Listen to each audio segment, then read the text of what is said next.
목사님 중에서 한 분이 자기가 그렇게 생각했던 모든 것들을 믿지를 못하고 또 자기가 설교했던 내용도 믿지를 못하고 자기가 교회를 개척해서 교회 이름까지도 기둥교회로 이름을 지었는데 기둥교회 이름만 보더라도 그렇게 달갑지 않게 생각하신 그런 목사님이 계셨어요. 이 목사님이 성경도 번역할 수도 있고 외국어 여러 국어를 많이 아시던 그런 분이지만 그러나 자기 속에 잠재되어 있는 이 의심이 너무 많다 보니까 그 의심의 그 두꺼운 그 껍데기를 벗어나지 못하고 거기에 갇힌 거예요. 의심의 그 공간에 딱 갇혀서 사람이 살다 보니까 결국에는 병이 들더라고요. 아파버려요. 그래가 영적인 병이 와버려요. 목사님이라도. 그러니까 그렇지 말라고 말해도 그분이 예의는 안 하려고 마음을 먹습니다만 그렇다고 해서 그 해결된 건 아니더라고요. 근본적인 영적인 문제이기 때문에 그거를 고치지 않고서는 그 사람이 회복을 못 해가지고 목회를 그만두고 지금 어떻게 되는지 모르겠어요. 나이도 그렇게 많지도 않은 분이지만 실패를 하는 걸 보게 됩니다. 멋지게 교회 개척했지만 말도 잘하고 메시지도 좋고 다 좋은데 자기 자신이 자기를 못 믿어요. 의심투성이에요. 밥을 먹어도 항상 내가 이 밥 먹고 죽을런가 모르겠다 이렇게 생각하고 음료수를 마셔도 물을 마셔도 이걸 먹고 내가 마시다가 내가 죽지는 않을까 항상 불안 심리에 빠져가지고 얼마나 의심이 많은지요. 그래서 어디를 가더라도 다른 사람들보다 더 막 손도 씻고 양치질도 하고 막 건강에 대해서도 굉장히 관리하지만 항상 자기는 불안인 거예요. 그리고 항상 염려하고 그리고 막 두려움이 많아요. 그러니까 이분이 주머니가 열쇠 꾸리가 한 이렇게 있는데 별로 교회도 크지도 않고 사택도 그리 크지도 않는데 사방천지가 다 열쇠를 다 채가지고 열쇠 꾸러미를 주머니에다 차고 다니면서 그렇게 자기 자신을 운둔 생활을 하고 있다고 생각을 하면 됩니다. 무서우니까. 자유를 못 누리죠. 진리를 진실이 너희를 자유케 하리라. 자유가 없어요. 항상 창사하면 감옥을 살았다고 생각하면 됩니다. 그만큼 참 답답한 인생인 것을 보게 되는데요. 오늘 본문에 나온 이 도마는 의심이 많다 말은 아니었어요. 성경은 의심이 많은 도마라고 하지 않았습니다. 근데 믿음의 주요 온전계신 예수 그리스도를 바라보지 못하고 믿지 못하기 때문에 그것이 의심이거든요. 그래서 신앙생활은 의심을 자꾸 하다 보게 되면은 창세기 3장과 6장과 11장은 그 속에 2중 3중으로 갇혀서 하는 거예요. 그 사람들처럼 불행한 사람이 없습니다. 항상 공허하고 혼돈하고 혼미해서 빛이 없이 인생을 살아가는 이 안타까운 사람이 있다고 하는 사실이죠. 그렇기 때문에 오늘 도마라고 하는 이 사람은 참 그 중심이 나쁘지는 않았지만은 항상 예수의 자리에 있지를 않았어요. 그러니까 이 예배 시간도 먼저 탁 이렇게 앉아서 준비한다는 것이 얼마나 중요한지 모르겠더라고요. 예수 자리를 이렇게 앉고 있다 할지라도 먼저 딱 자기 자신을 정의해서 의자에 착석을 해가지고 기다리는 믿음, 그리고 사모하는 믿음, 갈급하는 그 믿음이 생명력 있는 믿음이 되는 것인데 이 도마는 가장 예수님 부활을 하자마시자 세 번째까지 오셨음에도 이 도마는 그 자리에 있지를 않았어요. 그러니 도마의 신앙 이력을 보게 되면 전부 다 백지장이지 거기에 뭘 기록할 만한 믿음은 전혀 없었던 것을 우리가 보게 되잖아요. 그래서 토탈 제목을 정했을 때 의심하는 토마다. 만 가지가 다 의심뿐이기 때문에. 어떤 경우는 옛날에 그런 이야기도 있지 않습니까? 애기들 말 듣고 싸운다는 말도 있어요. 그러니까 애기들 말은 좀 우리가 다시 한번 생각을 해봐야 될 그런 입장인데, 아이들 말을 그대로 믿어버려. 그러니까 쉽게 말하면 믿어서는 안 될 것은 믿고, 믿을 것을 믿고, 믿어서는 안 될 것을 이와 같이 믿어가지고 뭐 싸우는 사람이 있다니까요. 이래가지고 가족끼리, 집안끼리, 온 마을 사람들이 전부 다 이렇게 싸움을 불러일으키는 그런 일들이 더러 옛날 우리 고향에 보니까 업체에 있더라고요. 그렇기 때문에 의심이라는 것이 얼마나 무서운 것인가. 이것이 예수님을 전혀 못 믿게 한 것이니까. 그런데 성경은 분명히 이 성경책은 우리의 생명을 주시고 생명 얻게 하시고 우리를 구원을 이루게 하는 기록된 말씀이라 했거든요. 그러니까 성경 말씀을 우리가 믿는다는 자체가요, 신앙을 실상으로 믿고 실제로 믿고 사실을 믿고 있다고 하는 증거입니다.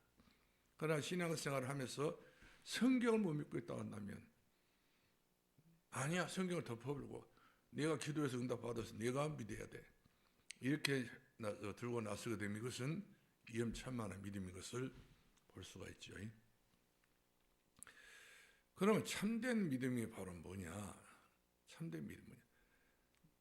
하나님 말씀 그대로 우리가 가는 거예요.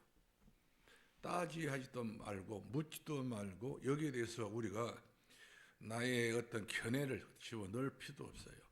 성경 전체를 우리가 다 창세부터 요한계시록까지 몇 번을 볼 수 있는 사람들은요, 하나님 말씀을 그대로 액면 그대로 다 믿습니다. 그러나 성경책을 아예 보지도 않은 사람들이 의심은 또 제일 많거든요. 그만큼 성경책에 대해서, 말씀에 대해서 이와 같이 길들여진 사람, 길이 들어져야 되거든요. 길들이지 못하기 때문에 결국에는 못 믿고 마는 것을 볼 수가 있습니다. 그래서 성경은 분명히 말씀합니다. 우리에게 가르쳐 지키게 하라고. 그러니까 하나님의 말씀을 가르쳤으면 그것을 지키게 할 수 있을 정도 여유가 있어야 되는데 그 여유가 없다 보니까 불안은. 오늘 또 어떤 집사님이 아이를 데리고 서희실에 올라오셨어요. 나는 깜짝 놀랐어요. 왜 오셨는가 물어봤더니 아이가 그럴 아이가 아닌데 우리 아이가 학교 생활을 제대로 잘 안 돼가지고 뿐만 아니라 그만큼 얘가 굉장히 명랑하고 굉장히 얘가 밝은 아이인데 가문에 내려왔던 저주 재앙 문제가, 영적 문제가 이 아이에게 딱 있는 거예요. 그래가지고 콜콜이 말라가면서 밤에 잠을 못 자고 뿐만 아니라 이제는 한참까지 들리기도 하고, 그리고 뭐 이렇게 잠깐 꿈을 꾸는데 사람 죽는 꿈을 꾸고, 얘기가 아주 고약스러운 어떤 그런 이치까지 가 있어요. 언제 얼마큼 되냐 물었더니 2주 되었다 하더라고요.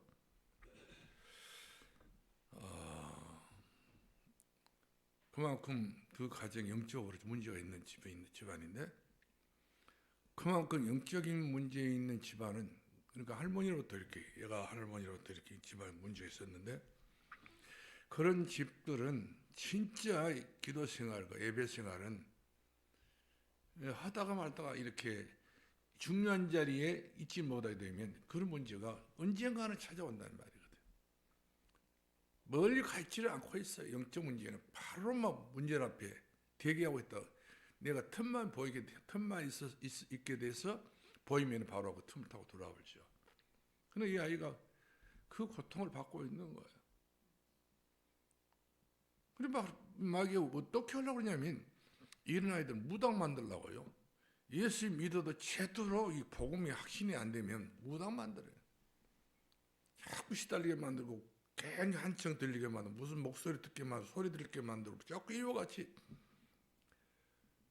그러니까 어릴 때부터 우리가 말씀 운동한다고 하지만 제대로 된 말씀 운동을 해야, 제대로 그리스도 운동을 해야, 그래서 제대로 된 그런 은혜를 받아야 그 아이가 거기서 노임을 받게 되는 것인데,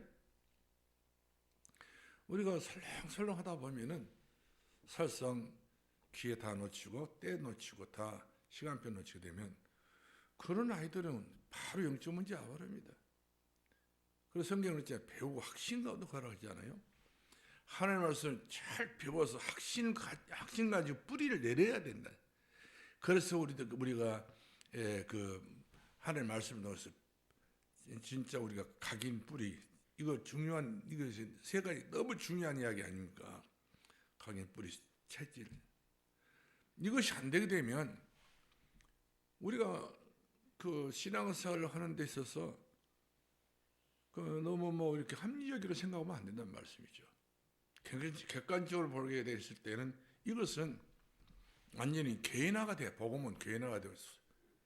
그래서 이 복음이 내 마음, 내 심령과 내 영혼 속에 복음의 역사가 불리듯이 일어나야 된다 사실이죠.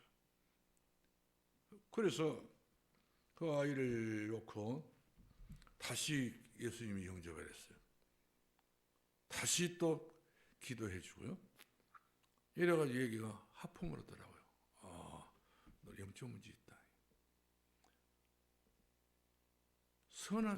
그것보다 선왕이라 부른가요? 하품하면서 눈물 나올 정도 선함. 이 정도 되게 되면 상당히 시달리고 있다는 증거거든요. 제가 해남 예정교회에서 심호하고 있을 때에 비록 교회 개척교회였지만 그 동네 사람들이 과거에 명절세로 간다고 연월이라고 하는 곳에서부터 배를 타고 목포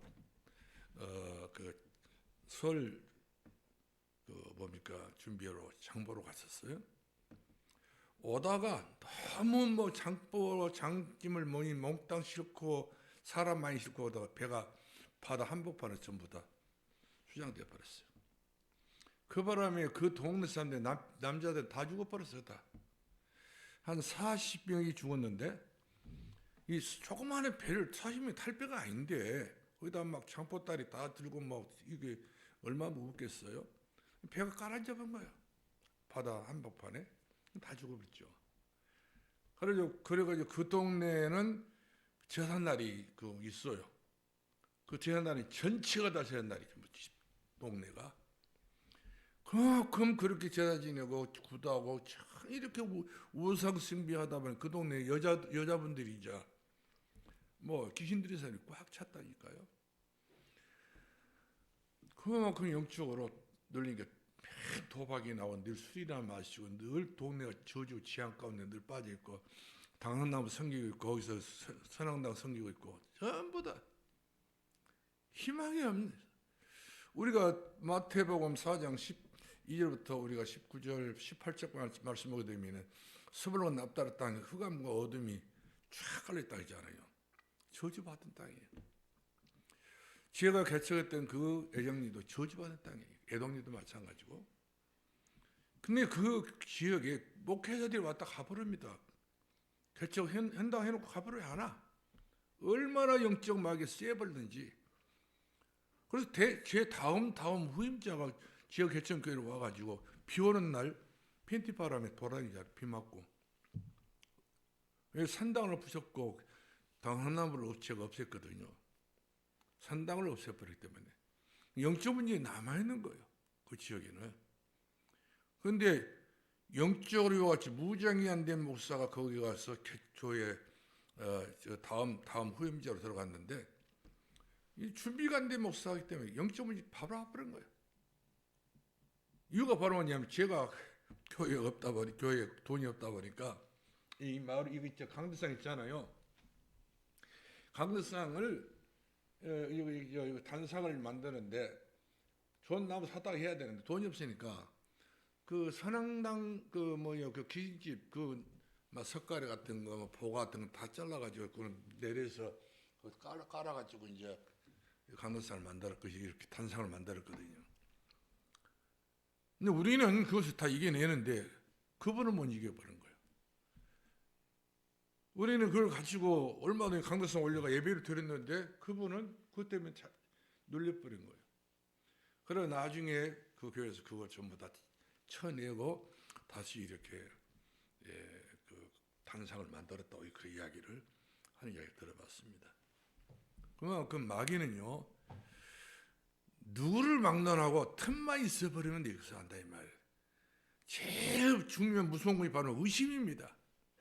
왜 의심하게 되냐? 있어야 될 자리가 자꾸만 은혜를 못 받고 이와 같이 하나님 영광스러운 그런 은총과 권세를 못 누리기 때문에 그런 어떤 비참한, 얼마나 목사가 팬티 바람에 돌아다니는 것이 부끄러운 일입니까? 더더구나 교인 그 동네는 앞에가 탁 있고 교인은 바로 그 앞에 동산에 있는데 다 보여버리다.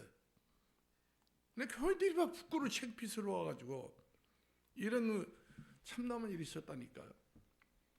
그만큼 누구를 가릴 것이 없다니까요. 목사를 가리고 장로를 가리고 누구를 가릴 것이 없는 영적 문제는 틈을 보이는 그 사람, 틈이 있는 그쪽, 틈이 있는 그 방향은 반드시 마귀가 들어올 수 있는 그런 장소다고 생각하면 됩니다. 오늘 도마 보세요. 얼마나 이 도마라는 사람이 세밀한 사람 중 한 사람이지만 세밀한 사람들일수록 그 진짜 예수님의 자리에 먼저 딱 자리를 잡고 이와 같이 준비가 돼야 되는데 준비가 딱 안 되니까 바로 영적 문제 치고 들어가잖아요. 예수님 의심해 버린 거예요. 이 땅에 진짜 예수님께서 어떤 분이십니까? 그런 도마 같은 사람이 의심 받을 만한 분은 아니거든. 예수님 자체가 전부 이 땅의 모든 걸 전부 새롭게 창세기 3장 6장 21장 이 모든 것들 전부 다 새로운 땅을 기경해서 이 땅에 모셨고 피 흘려서 이 땅을 복음의 땅으로 만들려고 했는데 그 중심에 서야 될 도마라는 사람이 예수님이 그리스도라는 사실을 모르고 그리고 왜 예수님 부활했다니까 나를 못 믿겠다고 이렇게 딱 그 어긋장하는 것도 아니잖아요. 염장지를 서려고 있는 것 같아 보니까. 예수님이 하도 그런 소리를 예수님이 직접 듣지는 않잖아. 그러나 예수님께서는 들어오시면서 하신 거예요. 도마가 뭐 이랬다 저랬다 누가 말을 안 해도 도마의 입에서 나와 뱉어냈던 말이 주님의 귀에 다 들려온단 말이거든요. 우리도 마찬가지입니다. 우리 신앙생활에서 우리가 뱉어냈던 모든 말도 하나님 다 주워 담습니다. 다 체크한다는 말이거든. 왜 네가 의심하느냐 말이에요. 도마가 그렇게 예수님을 의심했잖아요. 못자국을 보아야 된다. 머리에 가시미놀자를 보아야 된다. 옆구리 청자국을 보아야 된다. 그랬으면 되는데 내가 손가락을 넣어봐야 된다. 손가락으로. 집어넣어서 한번 돌려본다 이 말 아니겠어요? 청자국 돌려버리고 내가 이런 정도로 세밀하게 내가 확인하고 난 다음에 내가 예수를 믿지. 그렇지 않으면 못 믿겠다. 원래 있었던 자리를 벗어나니까 이 도마가 엄청난 영적 문제 속, 영적 문제 깊은 곳을 빠져버리고 마는 걸 볼 수가 있어요. 이것이 바로 불행한 일이죠.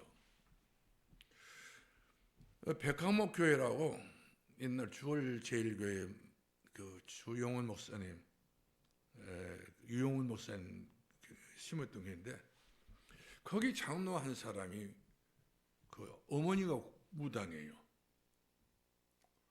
이 어머니가 무당인데 근데 이제 그 교회가 조용했을 때는 이 사람이 딱 이렇게 영적 문제 숨어 있다가 아마 그 틀을 막 이렇게 열심히 했는데 교회가 그 한번 그 교통사고 때문에 목사님도 많이 다치고 뭐 교회도 많이 다쳤는데 다락방 때문에 그 훈련 우리 집사람도 그때 당시 다쳤는데 그 바람에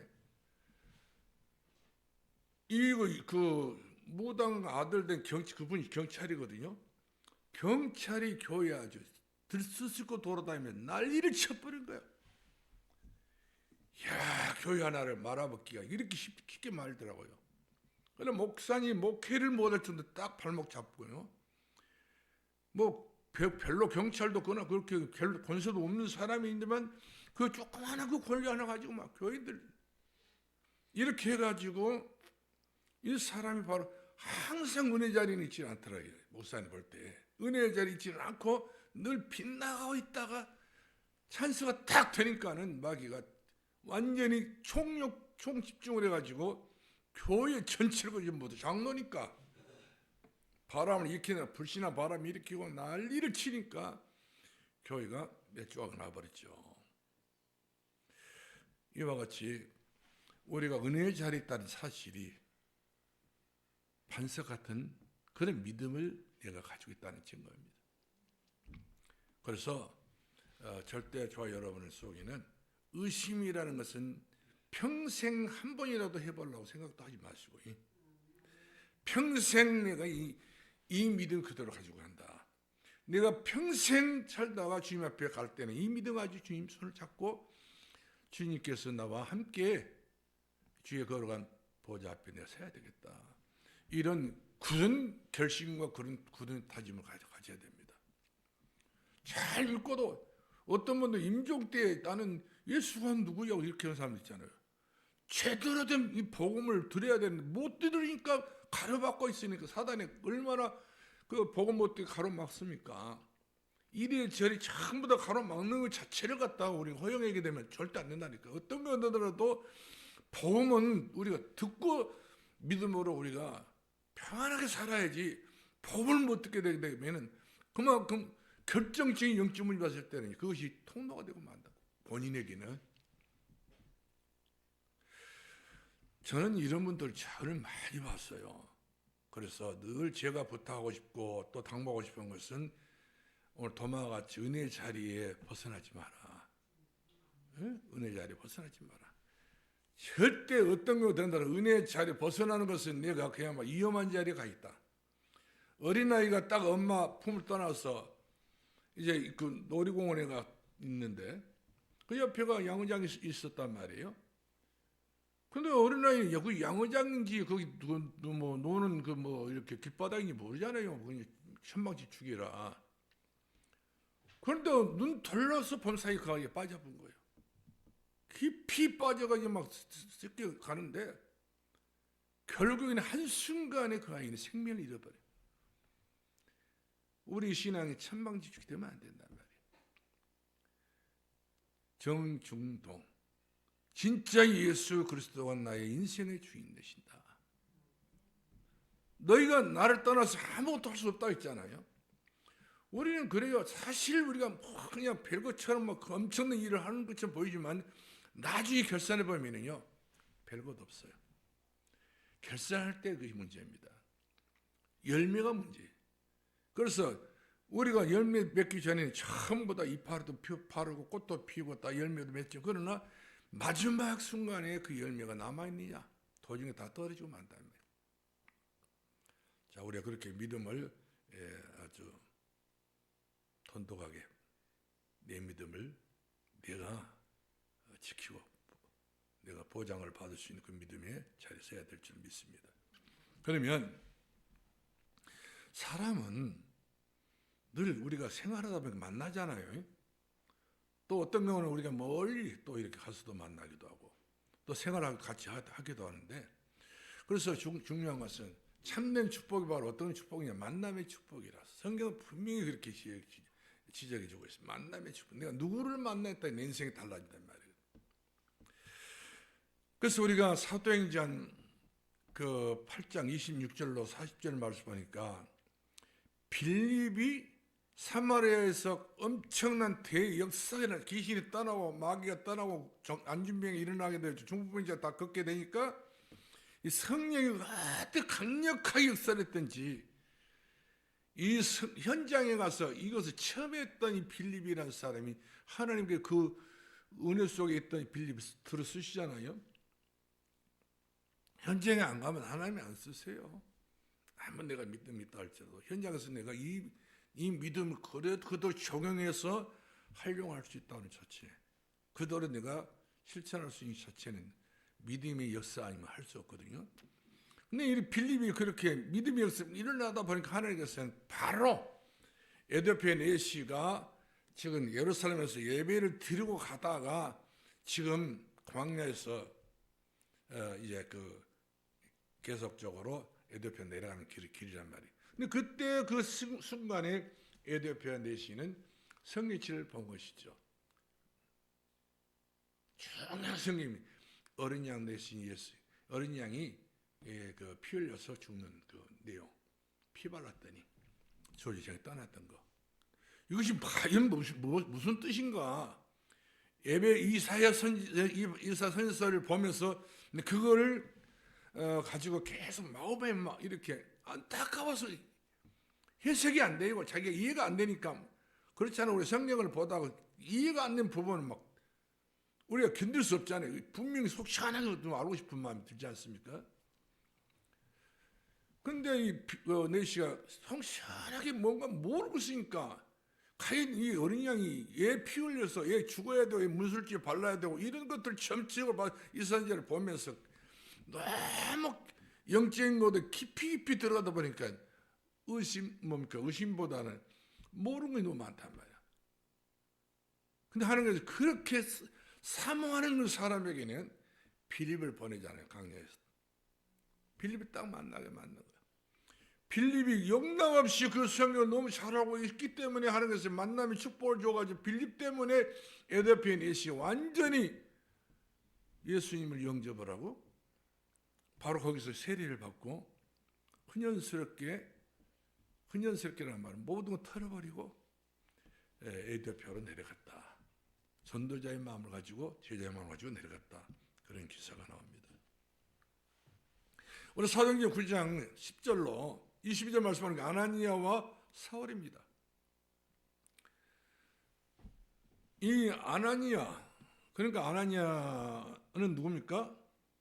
바로 다메섹 그 지역에서 계속적으로 전도 현장을 위하여 기도를 하고 있었는데 사울이라는 사람이 생각지 않았던 사람이 그 다메섹을 지나가다가 주님을 만났단 말이거든요.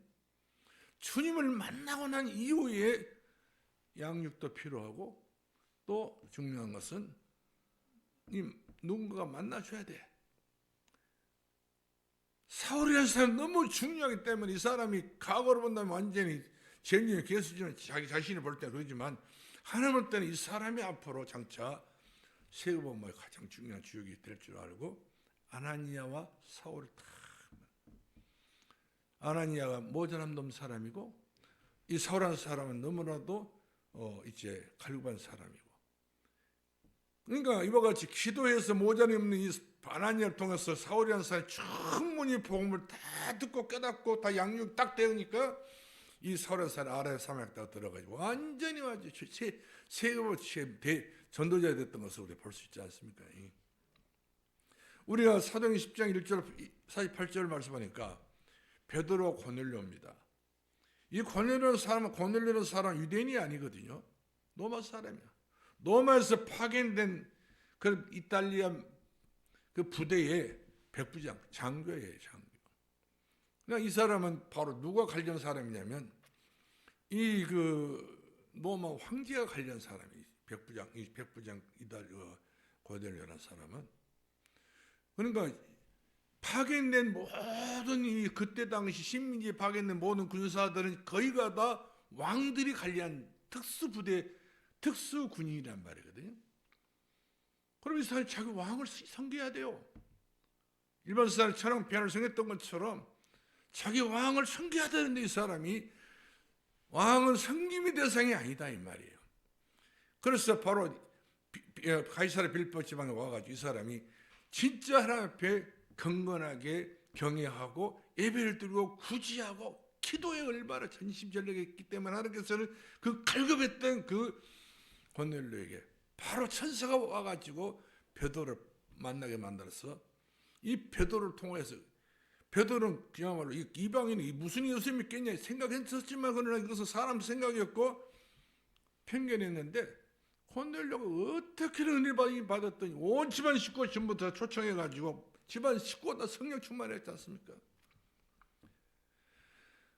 그래서 최초로 베드로라는 사람이 이방인 전도에 이 빛을 물꼬로 뒀던 그런 경우를 우리가 보게 됩니다. 그다음 우리 사도행 16장 우리가 12절에서부터 15절 말씀 보니까 바울과 누디아가 나오잖아요. 이때부터 바울이 이제 사울이 바울로 이제 바꿔진 순간인데, 진짜 이때 당시 바울은 대단한 그 전도자입니다. 뼛속 깊이 오직 예수 그리스도가 심령 영혼 속에 완전히 어디를 들여보더라도 이 바울이라는 사람은 완전히 예수화가 된 거예요. 머리털 하나라도 전부 이 사람에게는 이 바울이 지니고 있던 모든 전부도 성령이 얼마나 충만했더니 뭐 몸이 아픈 사람이 바울 둘렀던 수건만 이렇게 지나가도 병이 나셨다고 하잖아요. 얼마나 충만했으면 바로 이 시대가 바로 이 예수 그리스도의 복음이 충만한 시대가 돼야 된다는 사실이죠. 그러니까 다시 말해 교회가 막 역동적으로 막 바람이 불고 역동적 교회가 막 힘이 있어야 되는데 힘 다 빠지게 되게 되면 오던 사람은 힘 빠져서 교회 다시 올 마음이 안 생긴 거예요. 그렇지 않겠어요? 그런데 이 바울이 얼마만큼 아시아로 가서 복음을 전하다가 딱 또 다시 아시아로 가려니까 하는 딱 스톱시키잖아요. 마그너 사람의 손짓하면서 우리를 도우라니까 이것이 하나님의 뜻이다. 정확하게 하나님의 뜻과 정확하게 하나님이 이 눈에 보이는 그런 계시를 받은 거예요. 어둠에서 빛을 봐버리기 때문에. 그러니까 막연하게 이리 갔다 저리 갔다 헤매는 사람이 아니라 이와 같이 정확하게 전도 현장이 어디인가, 어디가 바로 세계복음화의 가장 중요한 노선인가, 이 노선 정리를 잘했다고 볼 수 있습니다. 이것은 바울이 잘해서 한 건 아니죠. 그만큼 기도하기 때문에 하나님께서 저는 한 시간이라도 허비하면 안 된다 이래가지고 바울을 이렇게 사용했다고 볼 수 있잖아요. 하니까 그 빌립보에 와가지고 바울이 놀러 다닌 거 아니잖아요. 얼마만큼 기도했던 사람이었던지 그 빌립보 마게도나 첫성 빌립보 와가지고 기도처를 찾지 않습니까? 자기 경험을 가지고 목회하는 것이 아니고 자기 경험을 가지고 전도하고 자기 경험을 가지고 막 이뜨고 저뜨고 돌아가는 게 아니라 어디를 가든지 사도 바울은 이와 같이 기도가 전무했다고 볼 수가 있어요. 기도하러 가다가 결국 가서 이 기도처를 찾았는데 거기서 그 자유장사 누디아를 만나잖아요. 얼마나 누디아 복음을 전해 누디아 마음을 다 열어버렸던지. 헤어지는 순간에 누디아가 말하지 않습니까? 나오라 주민인 자로 하는 내 집에 들어와 봐라. 내 집에 가장 중요한 바로 뭐냐? 가정재단, 가정예배, 가정 온 식구가 전부 다 복음으로 오인되어지도록 우리 가정에 복음이 필요하다. 욕심을 부려도 그런 욕심을 부려야 됩니다. 내 가정에 복음이 필요하다. 생명의 복음이 필요한 내 가정이 되도록, 내 가문이 되도록 여기 이 속에가 모든 그 인생의 미래가 다 있는 겁니다. 그러니까 누디아가 딱 자기 집에 모시고 들어와서 온 식구가 전부 다 예수 믿고 기쁨이 충만해 행복해 버릴 겁니다. 우리 사도행전 1장 13절 14절을 말씀하니까 장수의 또 축복입니다. 장수의 축복. 그래요. 어디를 가든지 내가 머문 그 자리가 축복의 자리가 돼야 돼요. 여러분들 오늘 누구 집을 가더라도 다 기도하지 않습니까? 이와 같이 기도한 그 가정들은 전부 다 하나님께서는 벌써 은혜로 다 이와 같이 울타리를 쳐놨습니다. 은혜로 전부 다 능력으로 은총으로. 그러니까 우리 가정에서 예배를 드리고 우리 가정에서 기도하고 우리 가정에서 이와 같이 저는 유광수 목사님 사모님 이분이 막 화장이 나고 옷이나 하래 입고 막 돌아다니는 분이 아니라 항상 이분이 집에 있으면 예배 드리고 나가면 이분이 복음 전하고 다락방하고 전문인을 만나 전문 사역을 하고 엘리트를 만나면 엘리트를 이들에게 그렇게 사역을 그렇게까지 제가 깜짝 놀래. 와, 사모님 강철 같다 그래. 진짜 강철이에요, 강철. 어떻게나 성령이 충만한 이분은 그냥 한마디 말하면 뭐 앉았다 설 자리 보도 안 하고 아무나 앉아버립니다. 이분이 허리가 어떻게 아팠던지 나는 몰랐는데 자기가 자기 차에 번넷에다 허리를 비비고 있어요. 번넷대를 봤더니 번넷도 더럽기가 짝이 없어요. 전부 다 막 그냥 목이 뭐 깔딱이 이런 것들이 다 묻어가지고요. 그다음에 뭐 그냥 요즘에 뭐 뭡니까 그 소나무 뭐 꽃 뭐 있잖아요. 분 그렇게 많이 있는데 그 파란 옷이 전부 다 노란 옷이 다 해버릴 정도로 그냥 비벼버릴 것 같아요. 그런 정도로 자기 몸 복음 때문에 던져버린 거예요. 화장도 뭣도 다 던져버리고 그냥 자기 시간도 뭣도 다 던져버리고 이럴 정도 제자 찾으러 다녀요. 제자 찾으러 다녀요. 음성으로 왔다가 솔로 다 있다가 뭐 솔도 막 얼마나 소리는 없습니까? 그러다가 또 세종시로 갔다가 그냥 뭐 전라도 뭐 안도까지 갔죠. 사방천지가 이분이 아주 그냥 전부 다 전도밭이.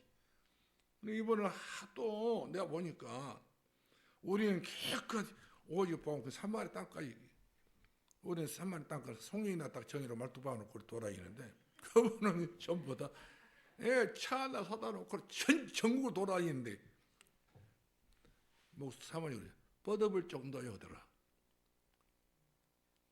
들어놓게 되면 사람이 막 이렇게 뻗을 정도로 이렇게 몸이 무겁고 눈만 뜨면 다녀야 된다는 거예요. 어디든지. 그래 누가 오라고 하면 바로 가버린 거예요. 이 양반은. 제주도 오라면 제주도 가버린 거예요. 이분이 어디 뛸지 모르겠다는 거예요. 우리는 이리 가도 저리 가도 다 의심이기 때문에 조그마한 불신앙 때문에 내 생각을 좀 하기 때문에 우리는 늘 그 염려가 되지 않습니까? 우리 자신도. 근데 그분은 염려도 없는 거예요. 그런데 마가 다락방에 그야말로 거기서 앉아서 기도할 때가 아니에요. 제가 봐도 120명이 기도할 때는 아닌 것 같아요. 요즘같이 이렇게 이런 건물 같으면 120명이 더라도 많죠. 뭐 기둥도 없고 뭐 다 벽도 이렇게 넓어지니까. 그 옛날 그 유대 나라 집 한번 가보세요. 여러분 나가봐서 모르겠지만 전부 다 막 이렇게 돌로 이렇게 짓고 막 이렇게 기둥 세워서 이렇게 했는데 좁아요. 그리고 바람이 안 돌아요. 그리고 위에 옥상은 전부 다 막 그냥 노출되어 있기 때문에 뭐 쓰레기가 아니라 그런 그 좀 더워. 그런 데에서 120명이 같이 모여서 땀 냄새나고 그야말로 얼마나 좀 힘들었겠습니까? 그러나 열흘 동안 이들이 이것저것 다 타지하지 않고 묻지도 않고 거기서 꿇어 엎드려서 하나님 주여 주여 부르고 성령 정말 아버지 약속하신 내게 달라고 얼마나 기도했겠습니까? 이런 저런 거 다 거두절미하고 막 기도에 전혀 힘을 썼다고 하지 않습니까? 성경은 그냥 하나님께 주신 거예요. 구하는 자에게 주시지 구하지도 않는데 주실 리도 없는 거 아니겠습니까? 우리 사도행전 11장 19절 30절 말씀 보니까 안디옥 교회를 보세요. 교회 중에서 최고의 교회로서 축복받는 교회는 안디옥 교회거든요. 이들은 뭐 평신도에 서는 교회입니다. 이들은 얼마만큼 이들이 참 기도했던 그런 교회 아닙니까? 그러니까 막 세력을 얻고 힘을 얻고 막 그냥 경제까지 이 안디옥 교회 때문에 그 흉년 들었던 그 시기에 예루살렘 교회는 기도하는 예루살렘 기도하지 않는 예루살렘 교회는 전부 배 탈탈 굴고 있는데 그러니까 한때 그 기도했던 그 예루살렘 교회 기도를 잃어버렸어. 복음을 잃어버렸어. 능력을 잃어버렸어요. 그래가지고 흉년이 오니까 예루살렘 교회는 성도들은 전부 다 배가 탈탈 고파가지고 지금 이렇게 처량하게 있는데 이 안디옥 교회에서 전부 다 모든 부조를 보내가지고 그 어렵다 했던 예루살렘 교회 어머니 교회를 돕는 것을 보게 됩니다. 오늘 특별히 24절 본문 말씀 보니까 도마가 예수님이 오셨을 때 함께 있지 않았다. 이거 약점 중에 약점입니다. 신앙생활의 가장 중요한 것은 마귀라는 놈은요, 은혜 받을 자를 살짝 피하게 만들어요. 못 가게 다. 오늘 내게 필요한 말씀을 못 듣게 딱 어떤 경우가 되게 되면 못 오게 만들고 방어 장애를 두기도 하고 어떤 사건을 만들기도 하고 이와 같이 자꾸만. 제가 우리 아내한테 옛날에 얻어들었는데, 어째 당신이 유목사님이 이번에 이 집회를 오셔서 당신이 왔으면 좋겠다 생각이 들었는데 와서 보니까 없더라는 거. 내가 어째 그래요? 어째 가장 당신이 들어야 될 메시지에 이렇게 주옥까지 쏟아지고 있는데 어째 그 자리에 안 왔냐. 그러면서 저를 보고 그냥 측은하게 짝이 없이 체랑이 짝이 없이 나를 보는데 사람 부담돼가지고요. 내가 그렇던가. 저는 아무렇지 않게 생각했는데 은혜 받는 사람들은 틀려요. 이 메시지는 참 은혜 받는 사람들은요, 누가 들었는데 펑이 그 사람 안 아픈 거예요. 속았다 이 말이에요. 당신은 속아버렸어. 나는 안 속은 것 같은 속았다 이야기하더라고요. 그만큼 우리는 속고 살 때가 많다. 우리 다 같이 거기에 대해서는 우리가 이유를 다리 말고 차수하면서 나를 많이 속았다 생각하시면 됩니다. 그런데 잘못된 믿음이 있습니다. 믿음도 24절 말씀하고 은혜 받는 자리에 자꾸 빠지기를 시작하면은요, 이거 믿는다, 잘못된 믿음이라. 이런 믿음을 가져서는 안 되죠. 어설픈한 믿음, 어중간한 믿음, 어정땡이 믿음. 제가 조금 좀 고향 소리 들어가요. 괜히 믿음이 돼서는 안 되죠. 그렇기 때문에 결국 어정땡이 믿음이, 의심하는 믿음, 이런 믿음 때문에 니꼬르가 나옵니다. 니꼬 딱 나오는데 바로 25절에 보니까 의심하는 도마가 딱 판명이 되어버려요. 병원에 가게 되면 전부 다 검사 다 하지 않습니까? 나중에 딱 마지막 의사가 그 병명을 판명을 해주지 않습니까? 이 병은 무슨 병이라고 조심하라고. 이와 영적인 병이 들어본 것이죠. 그래서 27절 말씀하니까 예수님께서 얼마나 참 기가 차겠습니까? 제자란 인생이 나를 따라 졸랑졸랑 따라다니더니 결국에는 그 꼬락서리 봤더니 결국에는 이런 것이 딱 나와버린 거네. 의심, 믿음 없는 자가 되지 말고 믿음 있는 자가 되라고 당부되어 이와 같이 이 도마에게 직설적으로 예수님이 말씀 주고 있잖아요. 언젠가는 우리가 주님 앞에 내가 어렵다고 했을 때, 영적으로 나올 때, 힘들었을 때 우리 예수님은 어느 순간 내게 그런 이야기 할 때 있을 거예요. 믿음 없는 자 되지 말고 믿음 있는 자 되라고. 네가 믿음 없기 때문에 네가 너희까지 한란이하고 풍파가 오고 여러 가지 모양으로 문제가 왔지 않냐. 다 네가 그랬던 행동으로 목 찾아오고 다 이러지 않겠어요? 믿음도 뭐 맹신의 믿음도 있고 뭐 미신적인 믿음도 있고 종교적인 믿음이 있지만 이런 믿음보다도 진짜 주는 그러시오. 살아계신 하나님의 아들이십니다. 예수님은 고백될 수 있는, 그리스도 고백될 수 있는 저와 여러분 되길 바랍니다. 그럼 바른 믿음이란 바로 뭐냐? 구원 얻는 믿음을 말합니다. 구원. 그래서 믿음이 결국 뭐라고 그랬어요? 영혼구원이라 했잖아요. 더 이상 설명할 필요 없어. 오늘 예배 역사 마치랍니다. 영혼구원이에요. 이 정도 우리가 아시는 것이 우리 지혜입니다. 믿음이 결국은 영혼구원이지. 그래, 창세기 3장 15절 이해가 되고 이사야 7장 14절 이해가 되고 여자 옷을 뱀이 바로 처녀 잉태 아들라고 했어요. 그 다음에 주는 그래서 살아계신 아들이십니다. 영접하는 자 곧 그의 믿는 자는 한 자녀가 된 것이었으니 이런 것들, 이런 내용들이 전부 내 속에 들어와가지고 내 속에 남아있던 모든 화상들을 다 지나가 버려 실상이 보인단 말이거든요. 믿음은 바로 실상이 보지 못하는 증거니라.